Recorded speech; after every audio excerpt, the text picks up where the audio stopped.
In 1995, a man with no family spends all his money to join a bold cryogenic experiment, hoping to wake up in a better future.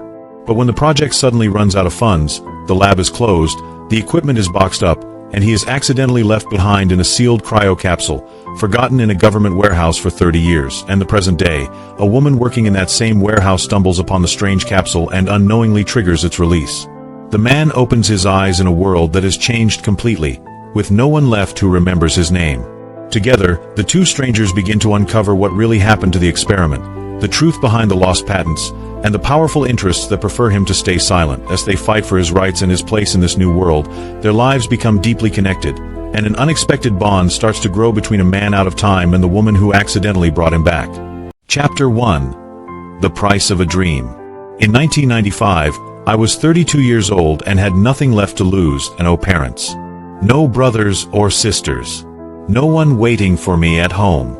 Just an aging apartment, a stack of unpaid bills, and a head full of ideas that nobody wanted to fund. So when I stood in that underground lab, looking at the smooth silver curve of the cryogenic capsule, I felt something I had not felt in a long time: hope. "Are you sure about this, Daniel?" the lead scientist asked me.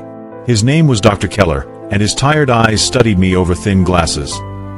"I am," I said, sliding the last bundle of cash across the metal desk.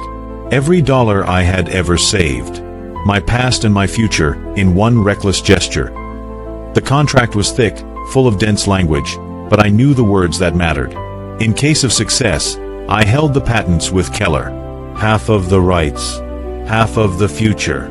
I would sleep through time and wake up when the world was ready for my dream. Keller's hand shook mine. The ink on the signatures was still wet when a technician called, "We're ready." The lab smelled like disinfectant and metal. Bulky computers hummed, green numbers crawling across black screens. The capsule waited in the center like a silver coffin. I lay down inside. The metal felt cold through the thin fabric of the hospital gown. Sensors were taped to my chest and arms. Wires ran from my body to machines that beeped in a steady rhythm. "This will feel like drifting off," Keller said softly. "When you wake up, it will be a new world." A new world. A better one, I told myself. One where I was not alone. One where my work mattered. The lid lowered. My breath fogged the glass for a second before the system began to cool the chamber. White vapor curled around my face. My heartbeat echoed in my ears, slower, slower. The last thing I remember was Keller's blurred shape above me, giving a thumbs up. Then everything went dark and silent, like falling into the deepest part of the ocean. Chapter 2. Forgotten in the dark. I did not know when the money ran out. I did not hear the angry calls from investors, or the doors slamming as people quit, or the quiet way Keller locked his office for the last time. My mind was frozen in that last moment of hope. But the world around me did not stop. A month after I went under, the dream began to collapse. The project burned through its funding. Promises failed. Support disappeared. The lab was ordered to shut down. Workers came in with packing lists and forklifts. They unplugged machines, boxed up records, and rolled heavy equipment out through back doors. "Just tag everything," a manager barked. "It's all going to central storage." They rolled my capsule along a concrete hallway, the wheels rattling under me. My body did not move. My mind did not wake. To them, I was a sealed unit, another piece of equipment with a serial number. Someone slapped a barcode on the side, "Experimental Cryogenic Unit, Archive." They loaded me into a truck with wooden crates and metal cabinets. The back doors slammed. Darkness again. I did not know when they placed me deep in the corner of a government warehouse. I did not know when the inventory sheet went missing, or when some board clerk decided the whole project was dead and not worth the trouble. Years passed over me like thin layers of dust. Outside, people fell in love, had children, built careers, got old. Technology leaped forward. Music changed. Cities rose higher. Inside the capsule, I did not move. I did not dream. I was a number on a forgotten shelf, a life paused between one breath and the next. The world moved on, and I stayed in the dark. Chapter 3. 30 years later. If you had asked me, I would have said the next second after the darkness would be the future I had imagined. But the story of my return begins with someone else. Her name was Elena. She was 40 years old, worked for a government logistics contractor, and spent most of her days walking long aisles of a storage facility, scanning barcodes. Not the life she had dreamed of, but it paid the rent and kept her mind busy, and that day, she was working a forgotten section of the warehouse, where dust lay thick and the lights flickered. Her scanner beeped as she passed crate after crate. Then it went silent. "No record found," the little screen said. She frowned. In front of her stood a strange object under a dirty plastic sheet. Not a crate. Not a cabinet. Something else. She pulled the sheet back. Underneath, the capsule gleamed softly, still holding a ghost of its old silver shine. A faint blue LED pulsed on the side, against all odds. "What are you?" she whispered. There was a small control panel, old but still powered. The labels were faded. Her scanner could not read the barcode. Elena was careful. She always followed rules. But something about the capsule felt different, important. She wiped dust from the buttons, trying to read the text. One of her fingers brushed a recessed switch marked "Manual Override." The button clicked. Inside my world of black silence, something stirred. Circuits that had slept for 30 years woke up. A low hum began to rise underneath me. Cooling levels shifted. Controls recalibrated. A soft warmth touched my skin for the first time in decades. Warning lights flickered to life on the panel. The LED pulsed faster. Elena stepped back, eyes wide. The capsule hissed as internal pressure adjusted. Frost formed on the edges of the lid, then began to melt. A thin cloud of cold vapor leaked from the seams and curled over the warehouse floor. She should have called her supervisor. Instead, she watched, frozen, as the machine she had touched began to open. Chapter 4. Waking in a New World. The first thing I felt was air. Not the still, frozen nothing of suspended life, but moving air, warm against my skin. My lungs pulled in a sharp breath on their own, like a machine restarting. My eyes snapped open. For a moment, the light was a white blur. Shapes swam into focus. A ceiling of metal beams. Tall shelves heavy with boxes. And a woman's face, framed by long brown hair, brown eyes wide with shock and concern. "Hey," she whispered. Her voice shook. "Can you hear me?" I tried to speak. My throat burned. Only a rough sound came out. "Water," she said quickly, and disappeared from my sight. Cold air licked at my legs and arms. I realized the lid above me was open. I could smell dust and oil and something old. My heart hammered against my ribs. She came back with a plastic bottle, fumbling with the cap. She slid an arm behind my shoulders, helping me sit up.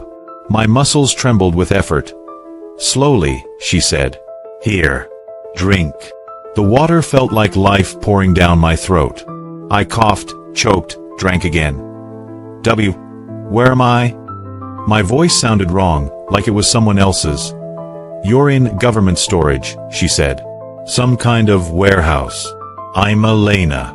I looked around, trying to clear my head. The last thing I remembered was the clean, bright lab, the steady voice of Dr. Keller. This place was nothing like that. "How long?" My lips were stiff. "Was I out?" She hesitated. I saw the numbers on the ID badge pinned to her vest, the year, the date. "Today is August 14th, 2025, she said quietly. I stared at her. "No," I said. My heart pounded harder. "That's impossible. It was 1995. It should have been a few months, a year, maybe." She swallowed. "I think you've been in there for 30 years. The words crashed through me. 3 decades, locked in ice. Everyone I had known was gone. The world outside that warehouse door was not the one I had left. Elena must have seen the panic in my eyes, because she put a gentle hand on my arm. "Hey," she said softly. "Breathe. You're alive. You're here. We'll figure this out. I promise." Her touch was warm and steady.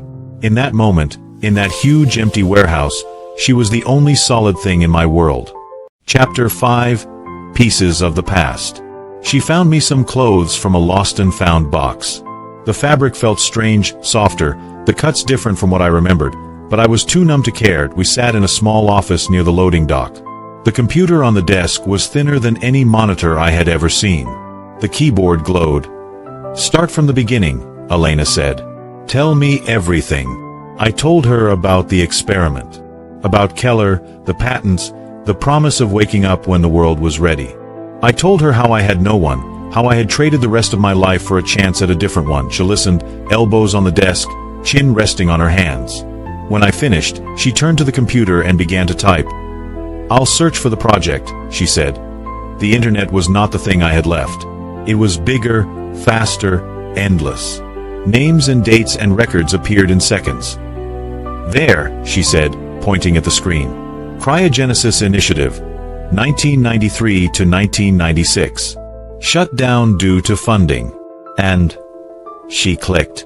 Here. Patents filed. Keller and Daniel Hart. My name.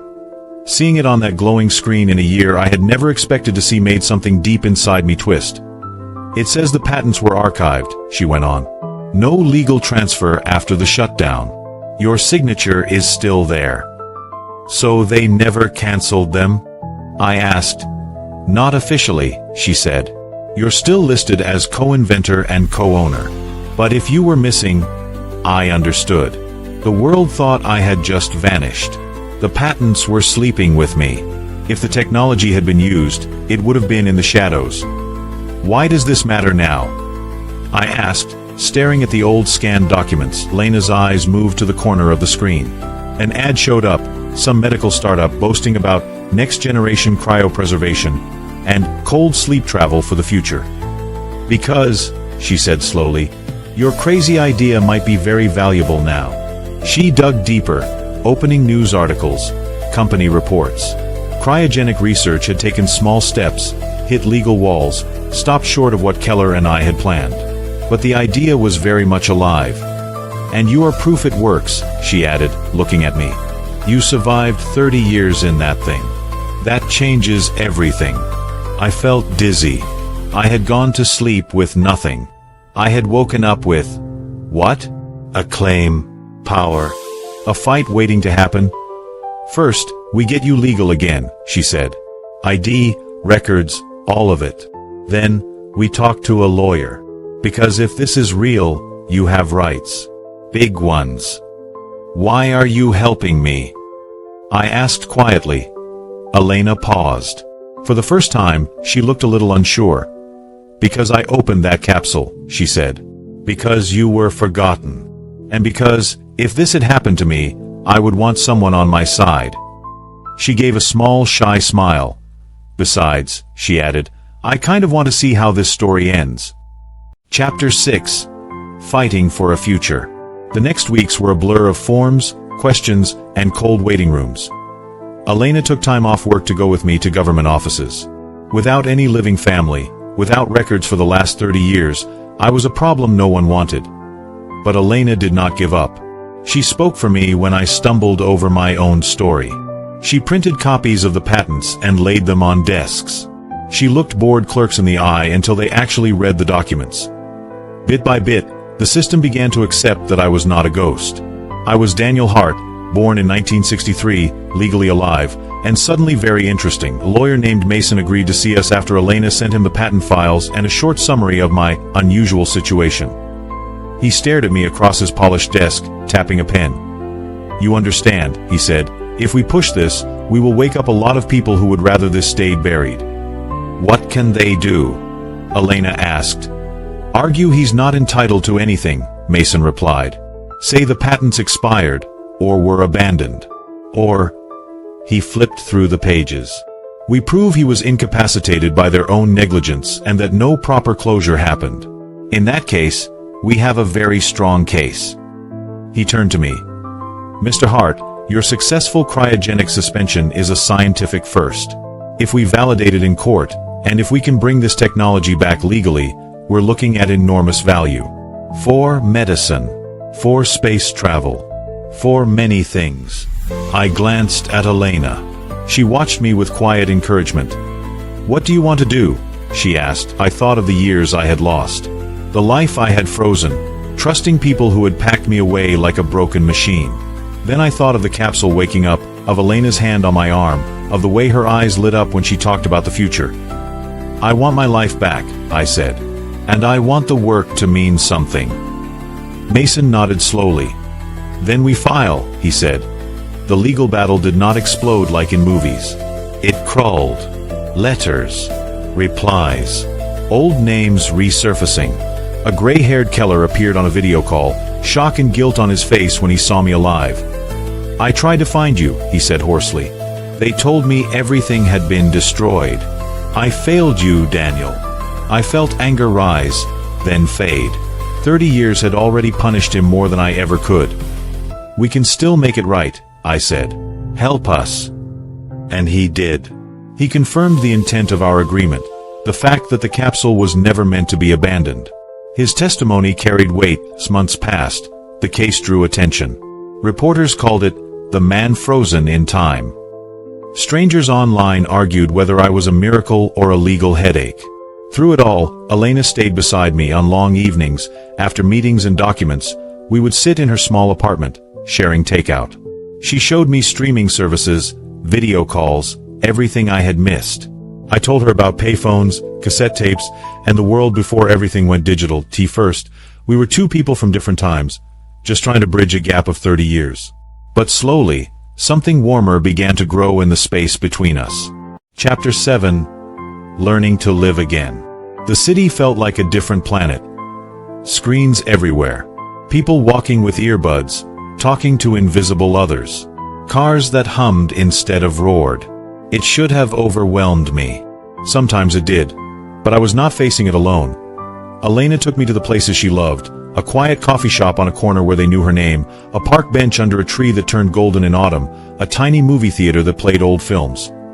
You missed a lot of good movies, she said. We have work to do. I watched her talk with the barista, laugh at bad jokes, frown at her phone, and I realized her life had not been easy either. She had her own wounds, her own abandoned dreams. But she kept showing up for mine. One evening, after a long day in court, we sat on her balcony, watching the sun slip behind the buildings. You know what the weirdest part is? I asked. What? She said, hugging her knees. I went to sleep thinking I would wake up alone. I told myself that was okay, that the work was enough. But now, I trailed off, afraid I was saying too much. She looked at me, waiting. Now I woke up and the first face I saw was yours, I said slowly. And somehow, that makes everything less frightening. The air between us changed, soft and electric. Daniel, she said, voice low, I've watched you learn a whole new world in months. I've watched you fight for your name, your ideas, your place. You're braver than you think. We held each other's gaze. The noise of the city faded. Can I ask you something? I said. Sure. If you had the chance to freeze your life for 30 years, would you do it? She smiled sadly. No, she said. I would have missed you. The words settled over us.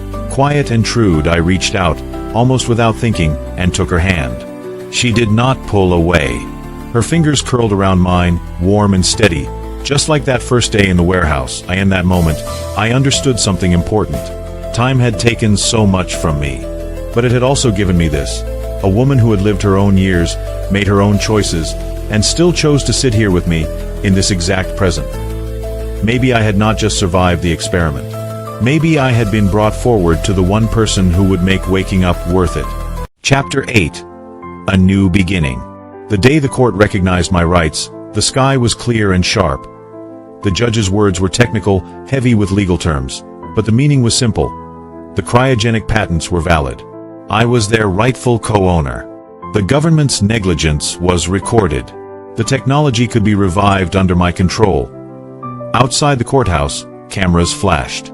Reporters shouted questions. Mr. Hart, how does it feel to legally come back from the dead?